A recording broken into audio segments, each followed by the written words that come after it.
years, Linda and Dan Hagler transformed this old pecan grove into a spectacular rose garden. Surprisingly, most of these plants were started from cuttings. She can just stick a stick in the ground and it'll root. Believe it or not, some of these roses have only been in the ground a year. The story of the garden and the gardener, next on A Gardener's Diary. I shouldn't have been surprised at the abundance of roses in this garden that's just 4 years old.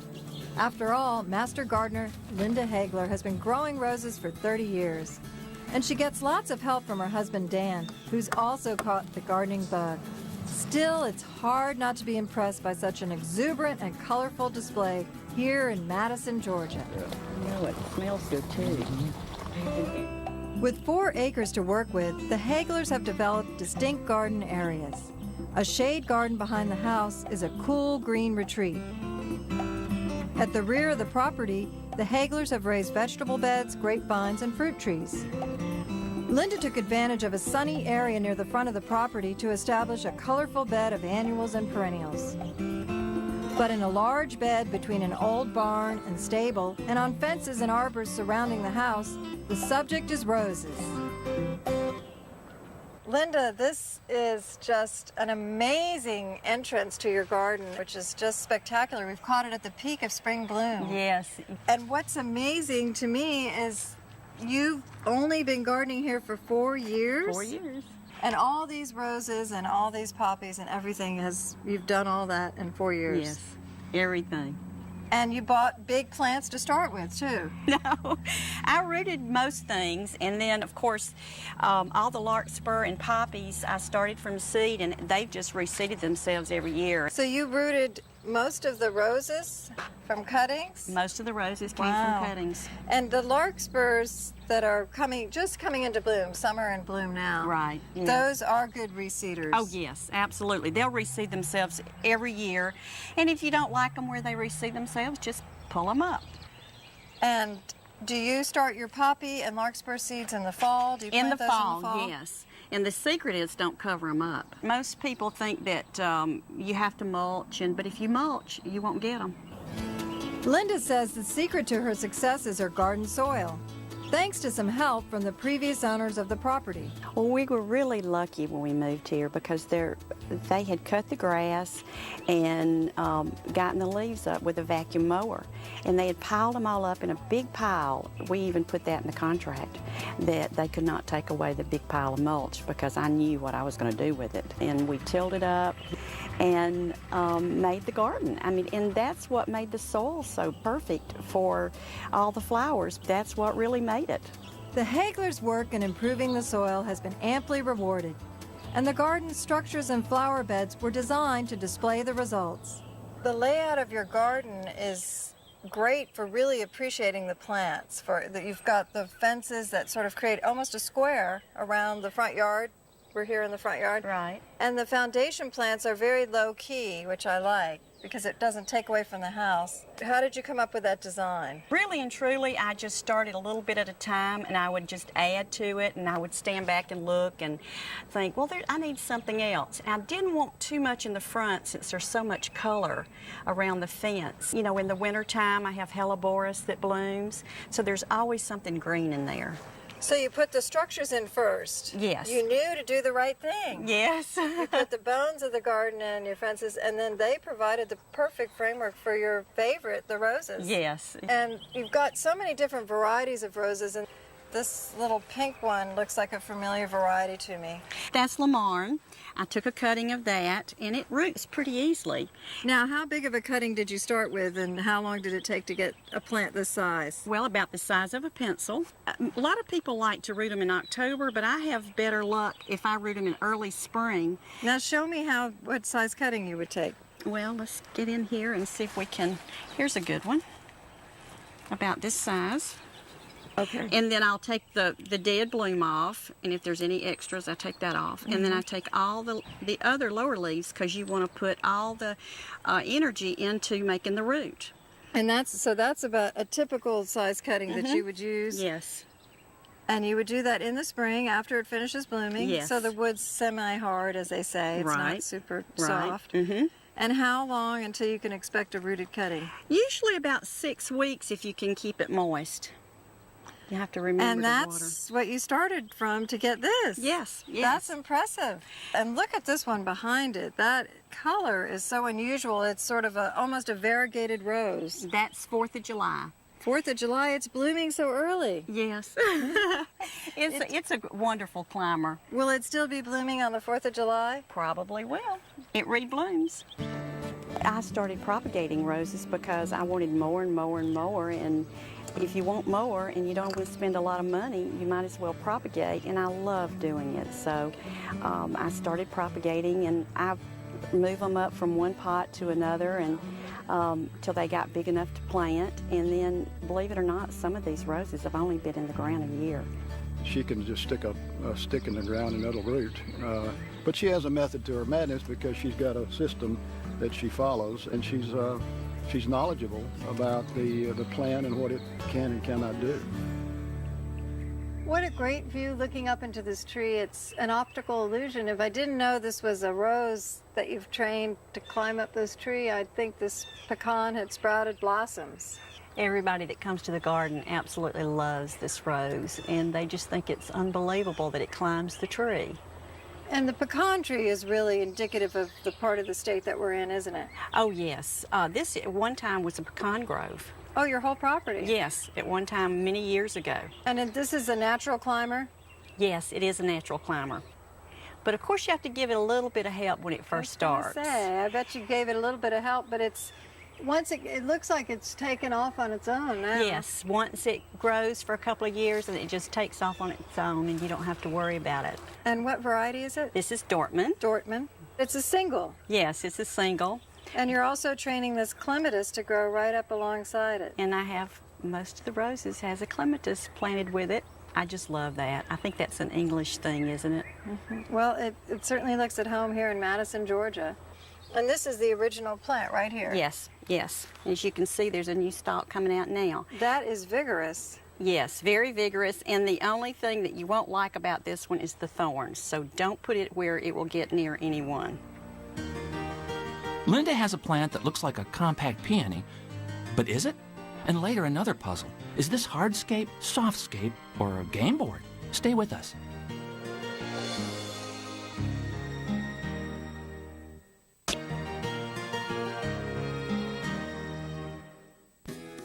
I could see that Linda and Dan Hagler are creating a garden showplace around their home in Madison, Georgia.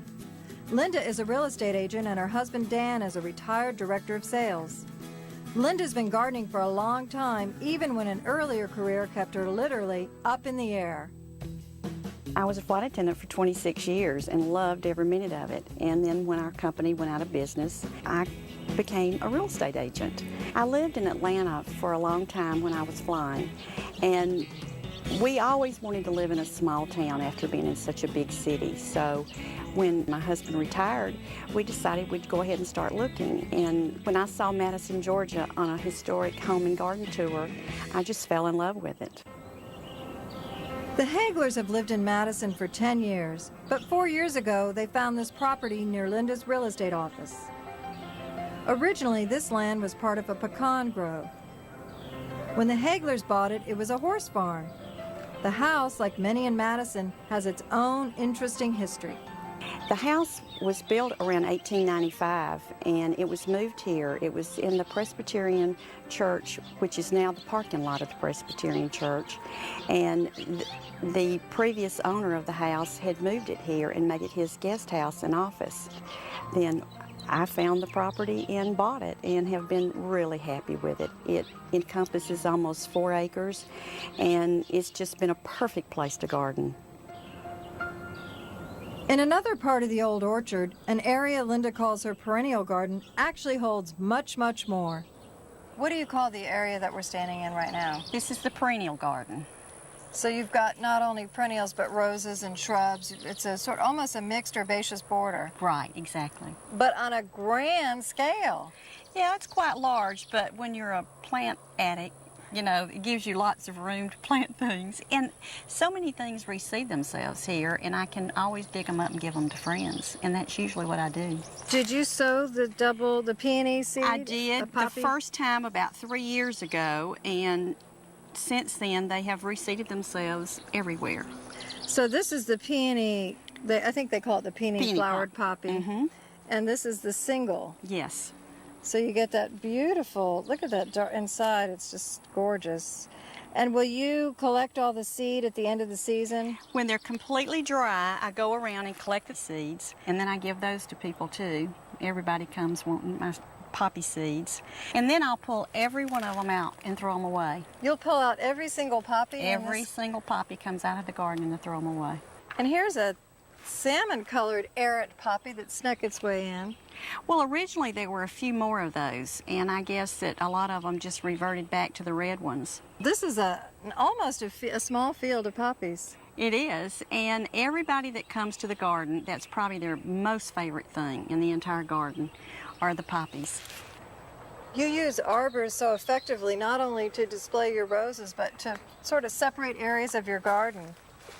Wow, look at this. Or this is not a color that you see that often with roses. No. This orange. Or tangerine and yellow. It changes colors.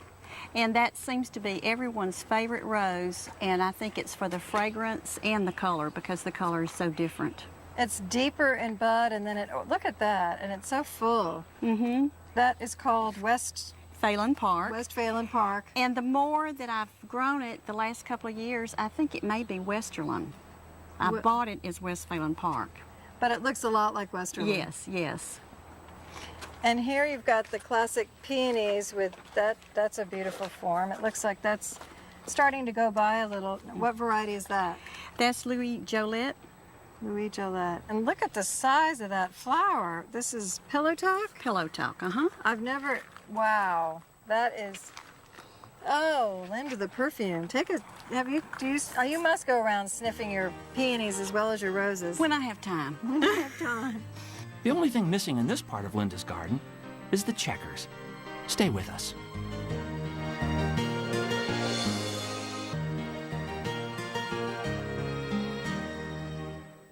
I like the touches in Linda and Dan Hagler's garden that connect it with its history. Many of the buildings are renovated from original structures, and new details harmonize with the property's rural past. Even some of the plant combinations mix old and new. This area with this beautiful combination here almost looks like a corral of sorts that we're standing in with the split rail.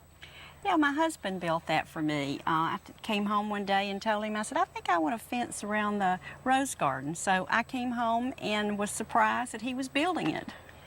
So, well, how nice to have a husband that can do that. Was this the first rose garden? This was the first rose garden, yes. We're right off the house here. We're off the back of the house. Is that right? Yes. This rose is beautiful. It looks like it could be a hybrid musk. It is a hybrid musk, and this is Kathleen. Beautiful. And it's going to be fragrant. Yes, it has that lovely sort of musky fragrance. And the pink rose here that's woven its way in, I don't recognize that. That's Country Dancer. That's a buck rose. That's a buck rose. Mm-hmm. They're very disease resistant, and also they tolerate a lot colder weather than a lot of the other roses do. The hybrid musk is an old-fashioned rose, so how do you treat that in terms of pruning? Very little. At least no more than a third. They say it's a perfect trellis rose.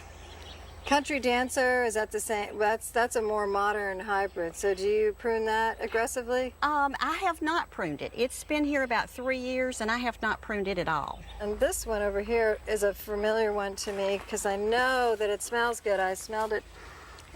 Well, the fragrance of a David Austin rose is hard to beat, and this is Abraham Darby. This is about 2.5 years old, maybe 3. I took a cutting of that, and this is what I got from it, and I love it. Wow. Another one of your green thumbs. I think you have green hands, not just your thumb, your hands, because you can, in 2 years, you have a beautiful plant like this. Yeah.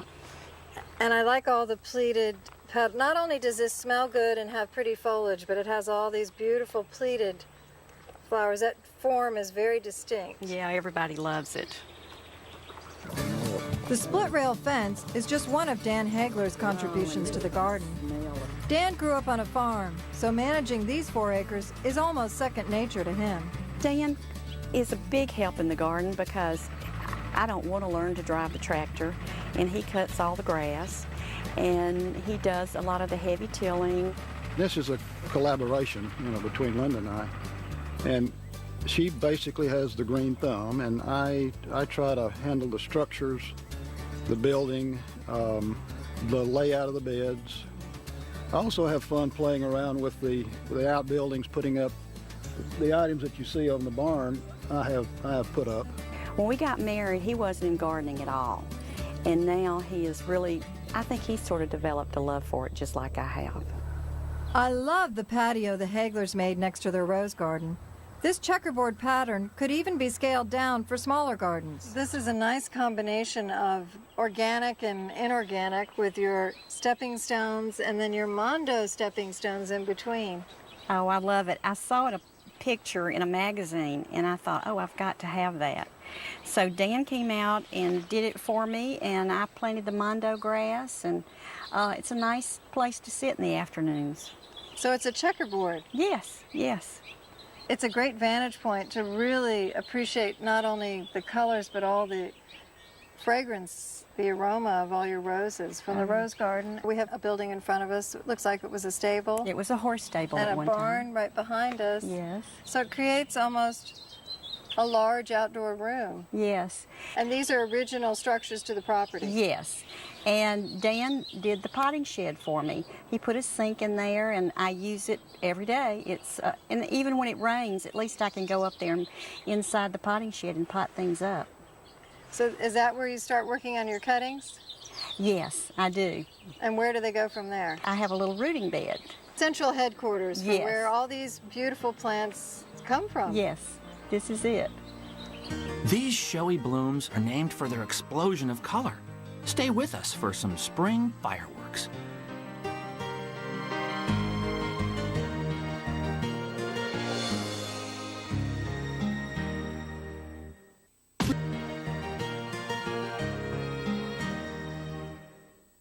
I like the way that Linda Hagler uses a wide variety of plants together with her favorite roses.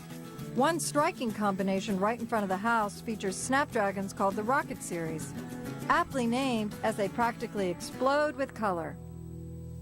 Snapdragons will reseed on occasion if happy. Well, this one is a biennial. It will come back next year, and I'll lose a few of them when it gets really, really hot, but then they'll die back, and next year I'll have a few of them come up, and I may buy a few more in the fall and plant them again. What size were they?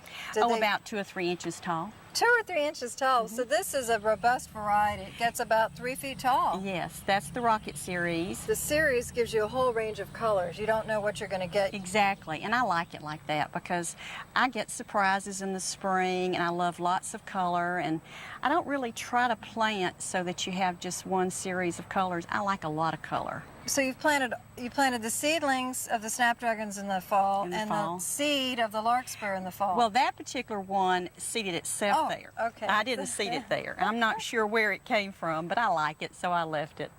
And this rose is a single, which is really pretty. Altissimo, the bright, bright red. Is that a shrub rose that you're sort of treating as a climber? Yes. And I cut that back quite a bit this fall and early spring, a little bit more, and it just loves to grow. And it blends, it picks up a lot of the colors in your snapdragons. Yes. And this is one of my favorite roses. This is Buff Beauty, isn't it? Yes, I love Look at that rose. color. It comes out so dark there, and then it sort of, even when it fades, it's pretty. And that's another rambler sort, or shrub. That's a shrub, yes. And I think it's got a good scent, doesn't it? Yes. Oh, yes. Now. And I really pruned that one a lot. And it was a nice surprise this spring to find how pretty it is. You know, I think a lot of people are afraid to prune too heavily, but sometimes it's just what they need. It's obvious that Linda and Dan aren't afraid of growing roses. As a matter of fact, they're having a blast. This has become a great hobby, and I'm rather proud of what we've done here. There's one thing that I want to tell people that think they can't grow roses. They're really not hard to take care of. If you think back of all the old cemetery roses that are still there and all the roses that in old home places, anybody can have a rose. it just makes a smile on my face. I always tell people if they come out and they see me smiling in the garden, I'm really not crazy. I'm just smiling because I'm happy. Whenever I visit gardens, I make new friends and discover new plants. Here are some treasures from Linda and Dan Hagler's garden. I love these poppies. They almost look like they're made of tissue paper. I also like it that you can dry the seed pods for fall arrangements. And roses. There were so many to choose from. Every one I saw was my favorite. As an example, Country Dancer is such a beautiful rose, yet it's hardy enough to withstand cold winters. And the cut flowers last a long time. Another rose that took my breath away was Abraham Darby. I love that old-fashioned cottage look. And what about Altissimo? It's so red. I can just see this one against a gray, rustic fence. If you want to be inspired, visit someone else's garden. You never know what you might find. Join us again on A Gardener's Diary.